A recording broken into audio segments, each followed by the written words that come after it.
I really like how we see all of these insights into the character of Joseph. What happens when you grow in authority? You get minions. It's like the best thing about getting promoted. You get minions. In the military, a PFC or a private or a lance corporal or corporal, you're starting to get there, but you're still one of those minions. Once you become, at the sergeant level and you start kind of growing, then you have more minions. So it's not so much about what you can do, but what you can make other people do. That's how the world really likes to flex its authority. How do people know that you're in charge? You dress like it, you act like it. When you go into an automotive shop, who's working on the cars? The guy in the suit or the guy in coveralls? Well, the guy in coveralls. The world really likes to flex its authority that way, which is one of those things we've been kind of dealing with as we've been moving through the Gospel of Mark.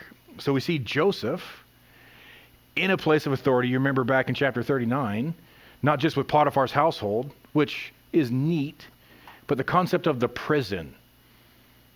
The warden, the captain of the prison, didn't even know what was happening in the jail because he committed those things to Joseph. He committed those things to another prisoner. That's crazy. But they can see that the Lord is with Joseph.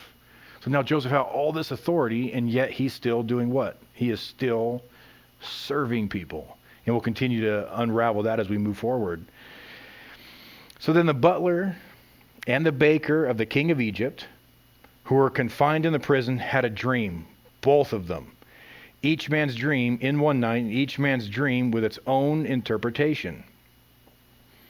And Joseph came into them in the morning and looked at them and saw that they were sad. So he asked Pharaoh's officers who were with him in the custody of his Lord's house, saying, "Why do you look so sad today?" That's such an awesome passage, isn't it? He walks into the prison. He's in the prisoner. He's a prisoner. Those two guys are prisoners. He walks into their cell. Why do you look sad?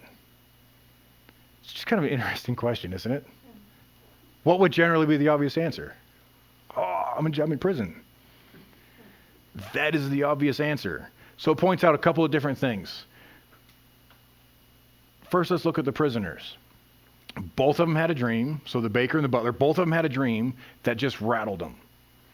We see dream here, but this is a dream that seems to be so perplexing that's just agitated their spirit. So we can call it probably more of a nightmare. It was something really, really weird, and they woke up and they're scratching their heads. They're scratching their noggins trying to figure out exactly what it is going on.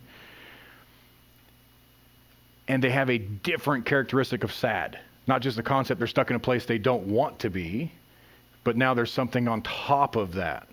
Their countenance significantly fallen.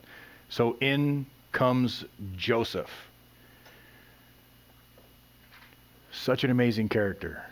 First, he's not distracted by his own pain.